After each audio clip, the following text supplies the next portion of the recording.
Hello my Seiyo Knights, welcome back to another video where today we are going to be covering chapters 47 and 48 of Kakurabachi. We are entering the Sword Bearer Assassination arc. So these evil sorcerers are now coming after these sword bearers that have been hidden away, because if they just kill the sword bearers, then they will get full access to the enchanted blades. And we learn that over the course of these two chapters, this was all planned from the start. Sojo and the Sazanami family were all part of this big scheme to sort of gain more abilities from these enchanted blades. And the next step of this plan is to assassinate these four sword bearers, the ones that wielded the weapons before they returned them to Chihiro's father. So let's get straight into it. There's a lot to break down. And honestly, this excites me because this is the next chapter in Kakurabachi. We got two major arcs with Sojo and Cloudbearer, or Cloud Gouger, and now we got the Sazanami family with N10, and yeah, we're just getting more development within the story, and we got some beautiful art here. Let's get straight into the first person, which is Yoji Uraha. I probably said that Uraha. I probably pronounced that wrong, but anyways, so he is the first person we're gonna meet that is the sword bearer.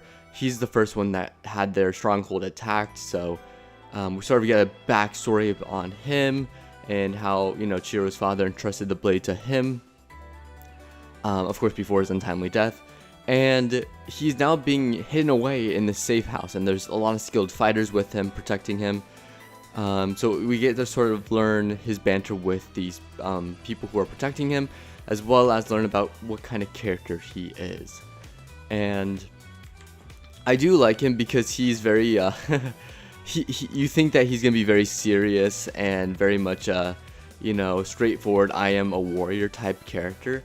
But when you get to know him, he does have some fun moments of levity. So that is something that I think is really cool about learning about him, Mr. Ura.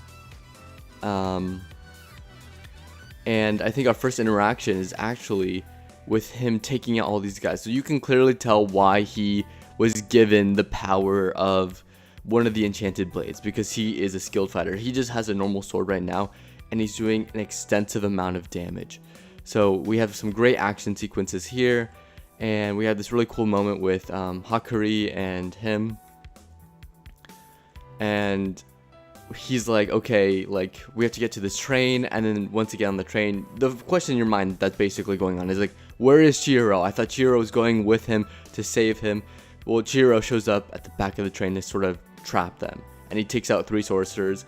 And it's funny because he's like, there's no way that he's his son. He has no son, Chihiro does not exist. And then when he sees Chihiro, he's like, oh my goodness, you came back, it's your father. And it's like, yeah, I just thought it was funny because clearly Chihiro is his son. It is basically, him walking in the flesh, and that's how he sees him. So we got a fun moment near the end, and that was chapter 47. Really short, very quick, but does a lot of setup with the characters and this introduction to this new arc. And it's important to also know about these side characters, especially with learning about Yoji. I'm just gonna say Yoji because I can't say his other name. So Yoji basically is in the stronghold. We learn about his banter with these other side characters, like I mentioned, but it doesn't really come into play until this chapter. And you're like, why do we learn about all these side characters that aren't important? Like why spend time with learning about them and their powers and their fighting? Well, we do get that payoff. So we get basically a conversation between Chihiro and Yoji about sort of the enchanted blade and how, his father sacrificed himself, and it was of course the sorcerers. And so we get some cool, like, sort of a conversation between the two about, like, what his father meant, what his father did, and like what ended up happening as a result. So really cool moments here. And we also learned that, we have N10 and we have the Flame Bone. And the Flame Bone is probably what we got at the end of the Rakuzachi arc with the Sazanami family. So they were talking about, like, yeah, we only have like two of the blades, and there's like the enemies have like basically the rest of the enchanted blades, so we're basically outgunned. And I don't know, it was just kind of like a funny moment to basically put into perspective like what their progress is looking like. Like, yeah, did they get a lot of enchanted blades from these last 2 arcs? Yeah, they were successful in doing so. The issue now comes where they have to save these sorcerers or save these sword bearers before the sorcerers kill them, because if they get the full access of the swords that they do have, it's over. It's endgame. So what's cool here though is we do get again, we get a flashback to sort of the relationship between Yoji and the people that were guarding him, and he's like, yeah, I trust them. They were basically the strongest warriors. They're elite fighters, and they should be able to fight off ward off the sorcerers pretty easily. And we do see that. We see this awesome action sequence. Clearly, they are elite warriors. But I think what Kakurabachi does so well later on is it actually flips that on its head, where his reliance on, you know, his protectors, his guardians, basically stalling these enemies for time for him to get away, is soon met with the sudden realization that, you know, things could take a turn for the worse. And we do see that happening when they pull up to the next station, where there's no one there except for 2 guys. And, you know, whenever there's a crowded, populated area, usually, and there's only 2 people in one spot or 1 person in one spot, you know something bad is about to happen, something devious. And we definitely get this really cool design of the sorcerer that appears. And just aura alone, you see like all of his elite fighters that were defending him, like absolutely murking all these sorcerers coming after him. You see them all just laid out on a bench, all bloody and like unconscious. And you're just like, damn, clearly this guy's on another level if he took out all 4 after we saw them doing so well. So I thought that was an amazing subversion from Kakurabachi. And of course we get Chihiro, you know, preparing. He sees him, immediately locks in, is like, yeah, this guy's, you know, this guy's already like clearly trying to shake us. So we get this cool moment with the showdown, and he even admits, like, Chihiro, you have such great self-control. But that's because Chihiro, as we know, is a seasoned fighter. He's fought Sojo before. He's fought the Sazanami family head on. So he's sort of been through the ropes here. So I think this is just a testament to show the growth of Chihiro in terms of his battle instincts, and I think that's really cool. So yeah, and it's Shall We Begin? Awesome line to end it. Big cliffhanger. Love the designs. He has 2 dots under his eyes. He has, of course, the tattoo on his arm, the mark of the sorcerers, and you know that this is already going to go insane. So already a great start to this assassination sword bearer arc that is going on, where they have to go save these sword bearers. I'm really interested to see what the others are going to look like.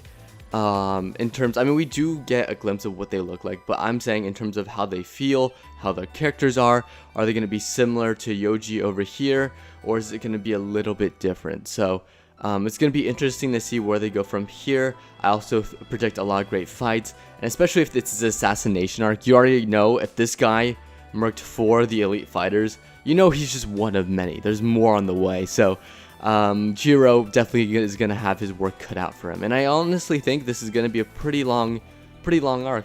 I mean, the Sazanami family arc was pretty long too, but I could see this being the longest arc of the 3. So it'll be interesting to see, and I'm wondering, since we're getting more involvement with the sorcerers, what's going to end up happening in the long run. Are we going to see like developments with like you get closer and closer to the leaders that actually killed his father?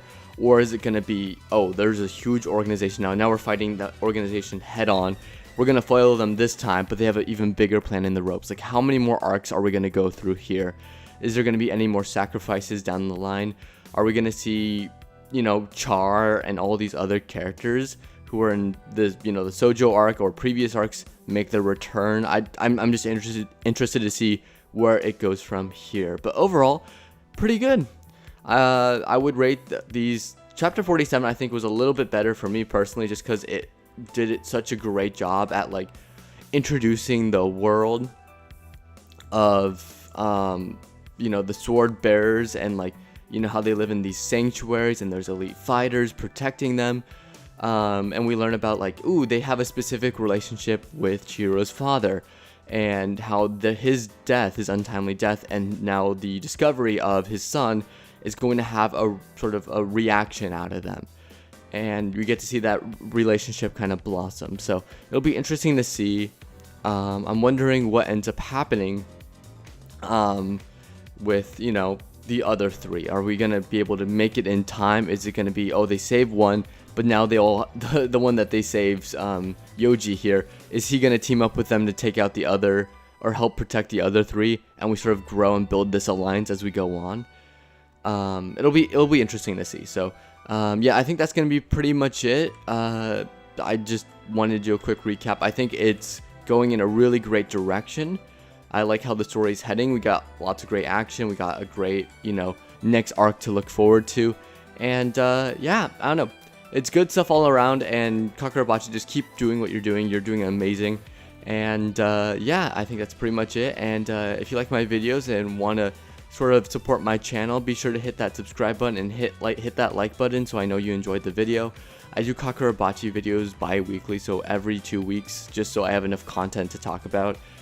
And yeah, I know Kakurabachi's been one of my favorite manga, and I think that the more that time goes on, the more that we get to see his vision unfold, especially with just the concept of using, you know, magic swords versus sorcerers, which is just such a cool premise, and seeing that evolve over time with the Sojo arc, with the Sazanami family arc, and now this, you know, this sword bearer assassination arc.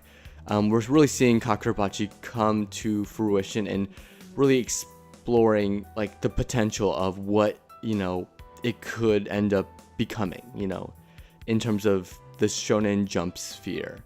So yeah, yeah, that's it.